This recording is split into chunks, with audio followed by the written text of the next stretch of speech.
Alors, la ville de Béziers, bien entendu, a une origine antique. Elle a aussi tout un passé médiéval important. Et c'est une ville qui va être transformée à l'époque classique et surtout moderne, à l'articulation du 19e et 20e siècle. On y reviendra tout à l'heure. Et c'est une ville qui conserve de son riche passé tout un fond iconographique exceptionnel, dont certains éléments sont présents dans la publication, vous les verrez, et vous allez en voir lors de cette projection, avec notamment une des plus vieilles vues de Béziers, qui date de 1616, qui est à la Bibliothèque nationale de France, que voici. Et cette vue remarquable montre notamment l'ancien état du palais épiscopal, qui était encore gothique, avant qu'il ne brûle au XVIIe siècle. Vous avez également le pont Vieux, avec la porte, les bouts du pont, porte médiévale qui flanquait le pont Vieux, et l'enceinte du faubourg, ici. Donc c'est très intéressant de se pencher sur l'iconographie pour comprendre quelle a été l'évolution d'une ville. Nos recherches nous ont permis de retrouver un unicum, qui est un dessin, donc c'est un élément unique, qui montre la vue de Béziers à la fin du XVIIIe siècle, là aussi très intéressante, avec le pont Vieux, la montée de Canterelle, toutes les parties bastionnées. Sinon, on a eu accès à bon nombre d'éléments lithographiques qui sont plus ou moins connus. Cette vue du début du XIXe siècle, avec le bâtiment qui a précédé la prison, vous voyez ici à l'ouest de Saint-Nazaire. Donc, ces éléments iconographiques qui nous permettent de bien comprendre la morphologie de Béziers, ou tout un ensemble de fonds de plans qu'on a pu retrouver aux archives Voies navigables de France à Toulouse, qui conservent tout un fond sur Béziers, avec ici un extrait de plan, vous reconnaissez le faubourg médiéval, et la rue Canterelle avec la porte Canterelle. Et bien entendu, la consultation de plans à Béziers même, dans le fond des plans, aux archives communales, avec ce remarquable plan aquarellé qui montre donc le bourg de Saint-Aphrodise. Alors ce qu'il faut savoir, c'est que la ville de Béziers a une morphologie assez particulière, et au Moyen-Âge était découpée en de multiples bourgs, donc deux bourgs ecclésiastiques, Saint-Jacques et Saint-Aphrodise.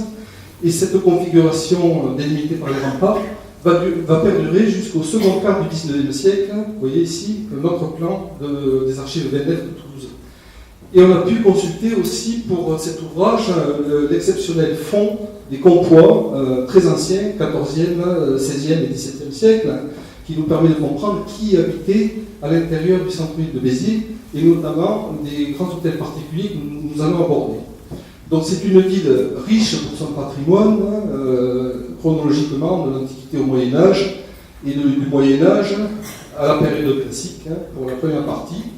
Alors, avec beaucoup de fragments de maisons médiévales, la plus vieille maison de Béziers conservée, qui est celle située donc, entre la rue du Chapeau Rouge et la rue d'Ambedel, que vous voyez ici, c'est un dessin que j'ai pu reconstituer, une restitution, qui montre qu'en fait, vous avez encore des bâtiments vraiment remarquables et très anciens, conservés dans Béziers. Donc voici quelques détails, en termes de consoles sculptées en forme de tête humaine, animale, ou de détails de fenêtres du Moyen-Âge. Quelques fragments de maisons marchandes médiévales, ici une maison du XIIIe siècle rue d'Ambedel, c'est une maison marchande, conservée archéologiquement, ou ici cet ensemble gothique tout à fait exceptionnel et rare des XIIIe et XIVe siècles, organisé autour d'une cour intérieure arcade dans le quartier Saint-Jacques, qui est un ensemble vraiment remarquable, et parfois un hôtel patricien du XIVe siècle qui regarde aujourd'hui encore les Halles, dont j'ai fait ici à droite une restitution, et qui est à l'image des grands édifices qu'on trouve encore à Figeac ou à Sarlat. Donc il montre donc la richesse de Béziers à différentes périodes, et notamment ici au XIVe siècle, avec la restitution au centre hypothétique de ce qu'a pu être ce bel hôtel. La conservation dans Béziers, bien entendu, de bon nombre d'hôtels particuliers dits marchands, des 15e et 16e siècles, l'ancien hôtel à Jacques, autrefois Maison des Arts, avec une dessin de restitution, ici à gauche, que j'ai pu faire, et on voit notamment une toile de vis d'escalier sur cour, ou certains détails remarquables. Mais comme je vous disais tout à l'heure, beaucoup de cours sont fermés, beaucoup d'hôtels ne sont pas accessibles, et voici ce qu'on trouve lorsqu'on visite certains hôtels, notamment celui-ci, aux 4 rue de l'Argenterie. La ville de Béziers conserve aussi tout un patrimoine baroque d'hôtels particuliers, là totalement méconnu, autant on connaît Bézénas, autant on ne connaît pas Béziers, avec de remarquables, voire exceptionnelles cages d'escalier. Ici, un escalier ouvert à 4 noyaux, l'hôtel Saint-Vent, au numéro 4 rue de Bonzy, donc avec, vous voyez, ces balustres, ou cet autre exemple d'hôtel particulier baroque, hôtel Écale, rue Auguste Fabregat, dans le secteur de Saint-Nazaire, avec un magnifique escalier, là aussi ouvert sur cour, ou cet autre exemple d'escalier, qui est l'hôtel de Sarré, rue des Balances, donc là aussi un escalier qui surpasse, on va dire, certains exemples montpelliérains de la même typologie. Alors, intérieurement à ces hôtels, on a également des éléments remarquables et tout aussi exceptionnels en termes de gypserie, de manteaux de cheminée. Vous voyez ici ce remarquable buste qui est conservé dans un hôtel particulier situé rue du Puy des Arènes, notamment.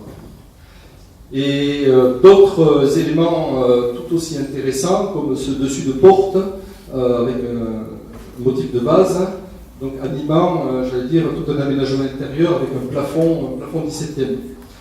Ici, un plafond avec victoire ailée vers 1660, digne de ce qu'on peut trouver à l'intérieur d'un hôtel particulier parisien, donc réalisé pour les seigneurs de Maurian, dans l'hôtel Bonnet de Maurian. Et pour ces périodes anciennes, la présence de nombreux éléments remarquables qu'on peut trouver ici ou là, en Argentan-Béziers, des collections de portes d'époque baroque, à bossage de fronton, ou d'époque classique, à fronton courbe, dit château de Landa. Pas mal d'éléments très intéressants qui montrent donc l'importance de Béziers à toutes les périodes. Pour la période classique, il faut retenir l'hôtel de Naples, situé rue de la Citadelle, qui est exceptionnel et à l'intérieur duquel est en train d'être fait une remarquable découverte d'un ensemble peint extraordinaire du XVIIIe siècle, sous forme de grands cartouches et de décors architecturés. Le bâtiment est actuellement en cours d'étude avec la DRAC. Voici donc les éléments qui apparaissent à l'intérieur de cet hôtel, avec notamment les armes de l'ancien propriétaire, le marquis de Nantes. Donc vous voyez que les richesses de tous ces bâtiments ressurgissent peu à peu et surtout sont redécouvertes lorsqu'on les visite, lorsqu'on les examine de près. Toute période a vraiment une grande valeur. Alors Béziers doit sa notoriété aussi pour un patrimoine d'exception moderne à l'articulation 19e et 20e siècle. C'est la partie haussmannienne de Béziers, celle qui se voit le plus, et qui est vraiment remarquable pour ses alignements d'immeubles, que ce soit des immeubles de rapport, des hôtels particuliers, et des riches villas situées donc en périphérie du centre ancien. C'est une des strates vraiment très intéressantes également de Béziers pour la période moderne. Et donc, je vous présente uniquement quelques exemples ici, le fameux immeuble de la Société Marseillaise de Crédit, ancien immeuble de commerce, qui est dû à un grand architecte montpelliérain, Léopold Carrier, notamment, et qui illustre bien les transformations de la ville dans sa périphérie par rapport au centre ancien, avec la création des grandes avenues, ou, pour ne citer que la bordure des allées où nous trouvons, avec la présence de grands édifices, l'immeuble Boyer, dû à l'architecte bordelais Garros, à gauche, ou un immeuble type 1, immeuble haussmannien, vraiment remarquable, en bordure des allées. Alors, lorsqu'on parle de la période haussmannienne, on ne peut que citer aussi les percées urbaines qui ont transformé la ville, avec ici donc, le dessin que j'ai représenté de l'immeuble à Tentation, autre immeuble de commerce réalisé par le grand architecte Léopold Carrier, dont on a conservé du reste la mosaïque, donc immeuble à dôme, ou ici, magnifique hôtel particulier, qui est l'hôtel Buller, rue Saint-Saëns, tout aussi caractéristique de cette période, est signé par Carrier. C'est une période évidemment où apparaissent des lieux de spectacle, notamment le Théâtre des Variétés, en 1904, réalisé par un architecte biterrois, Paul Aran, très connu. Donc un remarquable exemple. Et on voit donc la place importante qu'ont eu tous ces architectes à cette période, dont on retrouve du reste les signatures ici ou là sur ces beaux immeubles. On peut citer Adrien Avon, qui est intervenu ici sur la Chambre de commerce, notamment, Philippe Vinclair, Gaston Jugot, entre autres, Louis Garros, André Gasse et bien d'autres. Voici donc quelques éléments, quelques photos, et notamment ici l'architecte montpelliérain Léopold Carrier, à qui on doit également le casino de la Bague-des-Bains et bon nombre d'autres grands édifices dans la région. Il a travaillé sur les îles et partout. Sont associés à toutes ces interventions d'architectes beaucoup de sculpteurs qui ornent donc ces édifices publics ou privés Ici, en haut à droite, Antoine Engelbert, qui intervient sur la partie haute de la caisse d'épargne de Clémenceau, mais c'est une autre vue qui m'a marqué là, ou Jean Magrou, qui intervient sur l'ancien immeuble de la Miséricorde, face au Roal, où ces remarquables sculptures d'Antoine Engelbert sur la remarquable Villa Chapaz, qui est dans un état malheureusement très détérioré, mais dont on voit la qualité exceptionnelle des sculptures. On exproprie son propriétaire aussi. Ah, d'accord. On l'a perdu. Bonne nouvelle alors. Donc, pour la période d'Art Nouveau, on a deux unicomes, je sais pas si c'est des unicomes au pluriel, qui sont exceptionnels. L'hôtel Cagérini entre la place du Temple et la rue d'Alsace, entièrement couvert de décors peints Art Nouveau, que ce soit dans les cages d'escalier ou dans les appartements. Ça n'existe nulle part ailleurs, hein, je le signale. Donc, on voit ici donc, les remarquables décors, ou cette remarquable villa entièrement Art Nouveau au quai du Port-Neuf, avec des décors de mosaïque Art Nouveau, des décors de céramique, des décors de vitronnerie, des décors de toiture vernissée polychrome et des sculptures également tout à fait remarquables. Donc on voit que toutes les périodes sont largement représentées à Béziers et ont toutes un intérêt. Donc vous remarquez dans tous les détails, y compris la poignée de porte Art Nouveau. C'est une période où l'art de la céramique se développe, influencé par Barcelone, bien entendu. Ici, donc, la Villa Haute-Rive, avec son remarquable décor de pan, notamment. L'ancienne villa de la Chevalière, transformée dans les années 30 en école, mais qui est tout à fait Art Nouveau, avec des décors peints muraux, des décors de mosaïque, des décors de sol en cimenterie, donc qui illustre bien donc, la richesse de tous ces grands propriétaires qui se faisaient construire leur villa. Et plus tardivement, à l'époque Art déco, dans les années 20, l'apparition d'autres villas tout aussi remarquables. La villa Armand-Jacques, avenue du président Wilson, avec ce splendide escalier. Une villa ornée de décors de l'artiste Raoul Guiraud, ou des décors de mosaïque dus à un Italien, Fabio Pellarin, notamment. Ou cette autre villa, elle aussi Art déco, entièrement réalisée en béton armé, la villa Meyer-Desmandi, au nord de la Liberté. Donc on voit donc, la beauté de la cage d'escalier aussi, et donc le grand hall surmonté d'une galerie, un bâtiment relativement exceptionnel pour cette période à Béziers. On en termine aux années 30 avec un bon nombre de petits immeubles qui n'ont pas forcément un grand intérêt architectural, mais qui sont intéressants d'un point de vue typologique. Alors, pour faire court, j'aborde la seconde partie de ma projection sur la thématique des plafonds peints qui me tiennent à cœur, qui sont donc, remarquablement bien présents à Béziers, à travers quelques exemples choisis, et en commençant par les exemples du Moyen-Âge.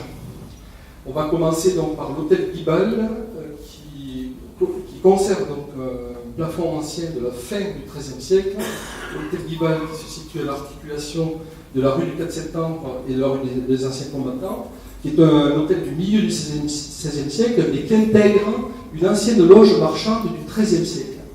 Donc, dont on va voir donc, le plafond qui a été redégagé à la fin des années 90, sans avoir été du reste étudié, et qui est le plus vieux plafond aujourd'hui conservé à Béziers, mais dont vous allez voir tout à l'heure les détails. Là en vue générale, ça ne dit trop rien, mais c'est ce qui vous montre qu'en fait, tout chantier à l'intérieur d'une ville permet de faire ressortir les strates de son histoire. Ici, des décors de rinceaux feuillagés du XIVe siècle, tels qu'on les trouve par exemple en Catalogne, sur d'autres exemples.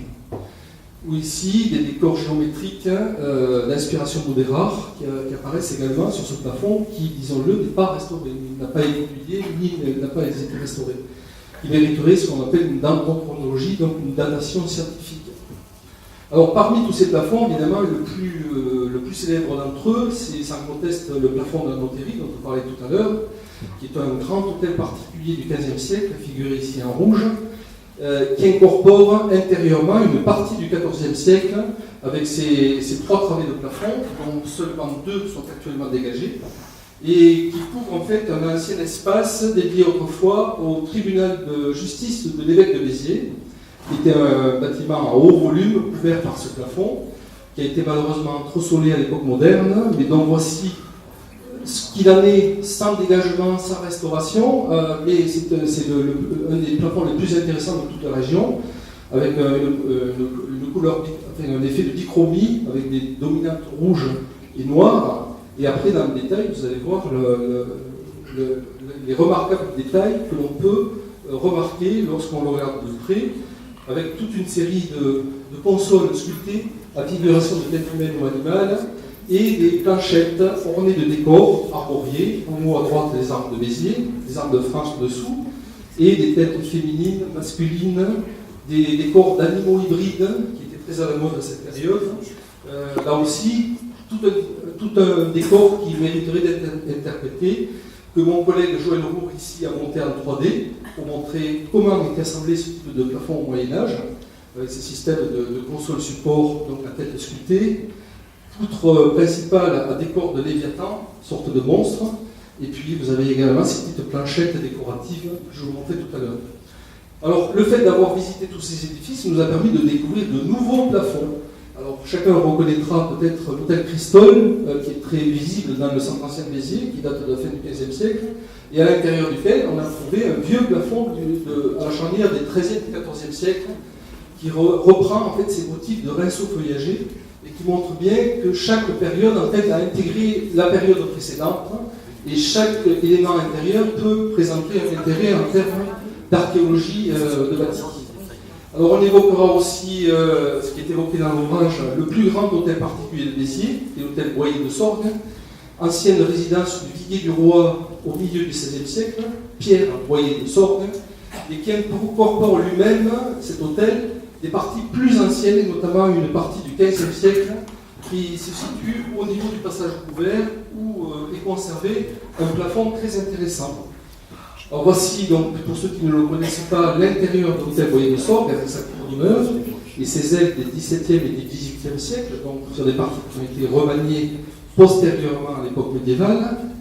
Et la partie qui va nous intéresser est la partie qui concerne l'entrée, côté Rubéran, avec ce beau portail d'entrée, et le passage couvert, qui est couvert par ce plafond dit à grand caisson, sur lequel on a pu mettre en évidence, la société archéologique, la présence de couleurs. Et avec un examen détaillé et un regard minutieux, on a pu retrouver donc, des éléments vraiment exceptionnels. Là aussi, c'est un plafond qui mériterait d'être étudié, qui est quand même inscrit à l'inventaire, comme je disais tout à l'heure. Ici, un extrait de la 3D qu'on vous montrera tout à l'heure, avec la vue du plafond par en dessous, les décors périphériques à ces caissons, dont beaucoup de décors sont à fleur de lys. N'oublions pas que c'était le Viguier du Roi qui vivait dans cet hôtel. Et surtout, la présence de ces petits décors. Bon, là, vous avez des détails de fleurs de lys, des décors de fleurs aussi, qu'on peut trouver en différents endroits.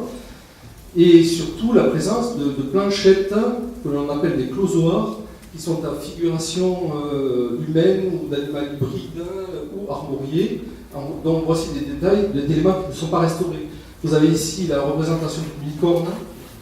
Ici, un animal hybride à tête humaine. Ici, un chien bondissant avec un grelot dans la gorge. Et ici, une tête féminine avec certainement un buste et puis des sortes d'ailes de papillon. Donc, un ensemble vraiment exceptionnel qu'on a pu mettre en avant dans le cadre de notre étude de société archéologique. Alors, ce décor est accompagné évidemment de décors armoriés. Donc, beaucoup d'armoiries, pour l'instant, ne sont pas identifiées. Vous avez ici, je ne sais pas si on le voit de loin, mais on a un taureau qui figure certainement une armoirie ecclésiastique. Bon nombre d'armoiries, en partie malheureusement effacées, qui ne sont pas identifiées, et d'autres qui ont pu être identifiées récemment, avec notamment une armoirie qui figure les seigneurs de Clermont, et une armoirie également qui figure la famille d'Angoulême, c'est Charles d'Angoulême, qui était père de François Ier. Donc, qu'est-ce que cette armoirie faisait là à Béziers? Donc, pour l'instant, on n'en sait rien. Ici, l'armoirie des seigneurs de Clermont.